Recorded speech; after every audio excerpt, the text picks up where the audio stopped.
پاکستان اور IMF کے درمیان اقتصادی جائزہ مذاکرات کا دوسرا مرحلہ عالمی مالیاتی فنڈ نے بجلی کی قیمتوں میں کمی پر آمادگی ظاہر کر دی۔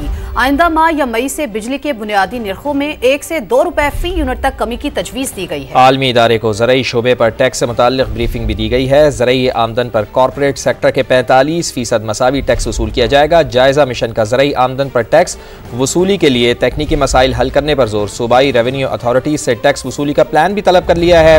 حکومت نے سرکاری اداروں کی نجکاری کا پلان بھی پیش کر دیا ہے۔ PIA کی نجکاری اولین ترجیح قرار۔ نیشنل فائنانس پیکٹ پر عمل درآمد اور سپر ٹیکس کے نفاذ میں پیش رفت پر بھی بریفنگ دی گئی۔ اسلام آباد سے نمائندہ خصوصی شکیل احمد کی رپورٹ۔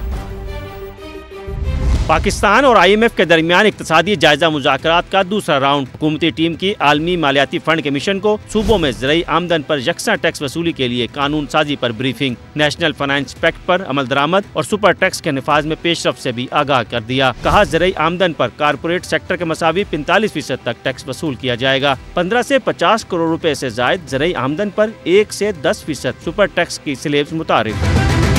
دستاویز کے مطابق سالانہ 6 لاکھ روپے تک زرعی آمدن پر کوئی ٹیکس لاگو نہیں ہوگا۔ 6 سے 12 لاکھ روپے آمدن پر 15% اور 12 سے 16 لاکھ پر 90,000 فکس ٹیکس دینا ہوگا، جبکہ 56 لاکھ روپے تک زرعی آمدن پر 16,10,000 روپے فکس اور 56 لاکھ سے زائد آمدن پر 45% ٹیکس نافذ۔ IMF نے زرعی آمدن پر ٹیکس وصولی کے لیے تکنیکی مسائل حل کرنے پر زور دیتے ہوئے صوبائی ریونیو اتھارٹیز سے ٹیکس وصولی کا پلان مانگ لیا۔ ذرائع کے مطابق سندھ ریونیو بورڈ زیادہ تر کراچی تک محدود ہے، جبکہ پنجاب نے تاحال رولز نہیں بنائے۔ خیبر پختونخوا میں زرعی شعبہ 90% تک چھوٹے کسانوں پر مشتمل۔ صوبے میں سابق فاٹا کے انضمام کے بعد لینڈ ریونیو ریکارڈ اپ ڈیٹ نہیں ہوا۔